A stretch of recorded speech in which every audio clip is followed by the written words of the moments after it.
Friends, welcome back to my channel. ಇವತ್ತಿನ ವಿಡಿಯೋದಲ್ಲಿ ಗರ್ಭಿಣಿ ಸ್ತ್ರೀಯರು ಕೆಮ್ಮುದ್ರೆ ಮಗು ಭಯ ಪಡುತ್ತಾ, ಕೆಮ್ಮೋದ್ರಿಂದ ಮಗುಗೆ ಏನಾದರೂ ತೊಂದರೆ ಆಗುತ್ತಾ, ಆ್ಯಂಡ್ ನೆಕ್ಸ್ಟ್ ಹೊಟ್ಟೆಲಿರುವಂತಹ ಪಾಪು ನೀವು ಕೆಮ್ಮೋವಾಗ ಯಾವ ರೀತಿ ರಿಯಾಕ್ಟ್ ಮಾಡ್ಬೋದು, ಹೊಟ್ಟೆಯಲ್ಲಿ ಭಯ ಪಡುತ್ತಾ, ಇಲ್ಲ ಅಂದರೆ ಮಗುಗೆ ಎಚ್ಚರ ಆಗುತ್ತಾ, ಏನಿರಬಹುದು ಅಂತ ನೋಡೋಣ.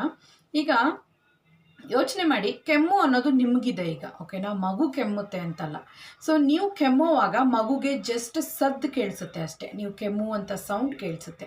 ಈಗ ಉದಾಹರಣೆಗೆ ನಾನೇ ವಿಡಿಯೋಸ್ ಹಾಕಿದ್ದೀನಿ, ಮಗು ಜೊತೆ ಮಾತಾಡಿ, ನೀವು ಮಾತಾಡೋದೆಲ್ಲ ಮಗು ಕೇಳಿಸುತ್ತೆ. ನೀವು ಪಾಸಿಟಿವ್ ಆಗಿದ್ದರೆ, ಪಾಸಿಟಿವ್ ಆಗಿ ಮಾತಾಡ್ತಾ ಇದ್ರೆ ಮಗು ಹ್ಯಾಪಿಯಾಗಿರುತ್ತೆ. ಆ್ಯಂಡ್ ನೆಕ್ಸ್ಟ್ ಬಂದು ನೀವೇನಾದರೂ ಜೋರಾಗಿ ಕಿರ್ಚೋದು, ಅಳೋದು ಇಂಥವೆಲ್ಲ ಮಾಡಿದ್ರಿ ಅಂದರೆ ಅವಾಗ ಕೂಡ ಮಗುಗೆ ಗೊತ್ತಾಗುತ್ತೆ ನಿಮ್ಮ ಮೂಡ್ ಹೇಗಿರುತ್ತೋ ಮಗುವಿನ ಮೂಡ್ ಕೂಡ ಹಾಗೆ ಇರುತ್ತೆ ಅಂತ ನಾನು ಹೇಳಿದ್ದೀನಿ.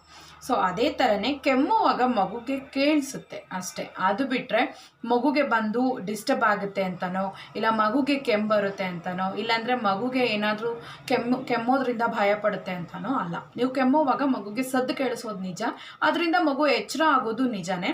ನಿಮಗೆ ಮಗು ಬಂದು ಒದಿಬೋದು, ರಿಯಾಕ್ಟ್ ಮಾಡಬಹುದು. ಅದು ಬಿಟ್ಟರೆ ಇನ್ಯಾವುದೇ ರೀತಿ ತೊಂದರೆ ನಿಮಗೆ ಆಗೋದಿಲ್ಲ. ಆ್ಯಂಡ್ ನೆಕ್ಸ್ಟು ಕೆಮ್ಮುವಾಗ ಹೊಟ್ಟೆ ಬಂದು ಕುಲ್ಕತ್ತೆ ಅಲ್ವಾ ನಮಗೆ. ಸೊ ಹೊಟ್ಟೆ ಬಂದು ಜೋರಾಗಿ ಕುಲ್ಕತ್ತೆ ನಾವು ಕೆಮ್ಮುವಾಗ. ಸೊ ಹೊಟ್ಟೆನ ಹಿಡ್ಕೊಂಡು ಕೆಲವು ಟೈಮಲ್ಲಿ ಕೆಮ್ತೀವಿ.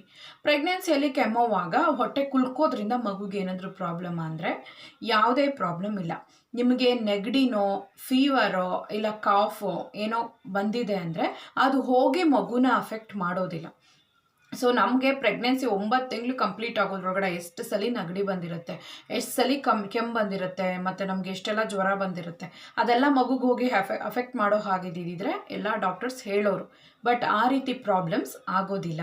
ಸೊ ನಿಮಗೆ ಕೆಮ್ಮು ಬಂತು ಅಂತಂದರೆ ನೀವು ಅದನ್ನು ಹೇಗೆ ಕಂಟ್ರೋಲ್ ಮಾಡ್ಕೊಳ್ಳೋದು, ಕೆಮ್ಮನ್ನ ಹೇಗೆ ಕಮ್ಮಿ ಮಾಡ್ಕೊಳ್ಳೋದು, ಕಾಫ್ ಹೇಗೆ ಕಮ್ಮಿ ಮಾಡ್ಕೊಳ್ಳೋದು, ಇದನ್ನು ನೀವು ಥಿಂಕ್ ಮಾಡಬೇಕೇ ವಿನಃ ಕೆಮ್ಮೋದ್ರಿಂದ ಮಗುಗೇನಾಗುತ್ತೆ, ಮಗುಗೇನಾದರೂ ಆಗುತ್ತಾ ಅಂತ ಎಲ್ಲನೂ ನೆಗೆಟಿವ್ ಥಾಟ್ಸ್ ಎಲ್ಲ ಬೇಡ. ಸೊ ಅದನ್ನೆಲ್ಲ ಆರಾಮಾಗಿ ಬದಿಗೆ ಎತ್ತಿಟ್ಬಿಡಿ. ಯಾಕಂದರೆ ಮಗುಗೆ ಆಮ್ನಿಯೋಟಿಕ್ ಫ್ಲೂಯಿಡ್ ಜೊತೆ, ಮಗು ಸುತ್ತ ಆಮ್ನಿಯೋಟಿಕ್ ಫ್ಲೂಯಿಡ್ ಇರುತ್ತೆ. ಸೊ ನಿಮಗೆ ನೀವು ತಿಂದಿರೋ ಊಟ ಫುಲ್ ಫಿಲ್ಟರ್ ಆಗಿನೇ ಮಗುಗೆ ನ್ಯೂಟ್ರಿಷನ್ ಹೋಗೋದು. ಸೊ ಹಾಗಾಗಿ ನಿಮ್ಮ ಕೆಮ್ಮೆಲ್ಲ ಮಗುಗೆ ಹೋಗುತ್ತೆ, ನಿಮ್ಮ ನೆಗಡಿ ಎಲ್ಲ ಮಗುಗೆ ಹೋಗುತ್ತೆ ಅಂತಲ್ಲ.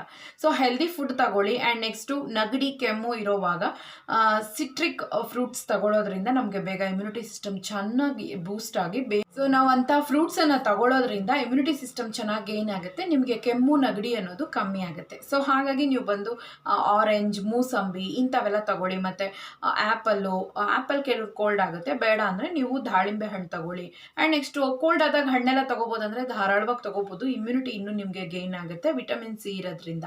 ಆ್ಯಂಡ್ ನೆಕ್ಸ್ಟು ಜೀರಿಗೆ, ಮೆಣಸು ಸೇರಿಸಿರೋ ರಸಮ್ ಸೇರಿಸ್ಕೊಳ್ಳಿ. ಇದೆಲ್ಲ ಸೇರಿಸ್ಕೊಳ್ಳೋವಾಗ ಜಸ್ಟ್ 3 ಡೇಸ್ಗೆಲ್ಲ ಕೆಮ್ಮಾಗಲಿ, ನೆಗಡಿ ಆಗಲಿ, ಕಫ ಆಗಲಿ ಎಲ್ಲನೂ ಹೋಗ್ಬಿಡತ್ತೆ.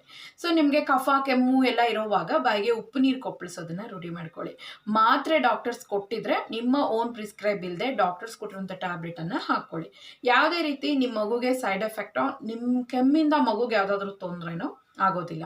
ಆರೋಗ್ಯವಾಗಿ ಮಗುನು ಬೆಳೆಯುತ್ತೆ, ನೀವು ಕೂಡ ಬೇಗ ಕೆಮ್ಮನ್ನು ರಿಲೀವ್ ಮಾಡಿಕೊಂಡು ಆರಾಮಾಗಿರೋದನ್ನು ರೂಢಿ ಮಾಡ್ಕೊಳ್ಳಿ. ಯಾಕಂದರೆ ನೀವು ಕೆಮ್ಮುವಾಗ ಮಗುಗೆ ಕೇಳಿಸುತ್ತೆ, ಬಟ್ ಸದ್ದು ಥರನೇ, ನಾರ್ಮಲ್ ಸದ್ದು, ನಾವು ಮಾತಾಡೋ ಸದ್ದು ಥರನೇ ಮಗುಗೆ ಇದೊಂದು ಸ್ವಲ್ಪ ಜಾಸ್ತಿ ಜೋರಾಗಿ ಕೇಳಿಸ್ಬಹುದು.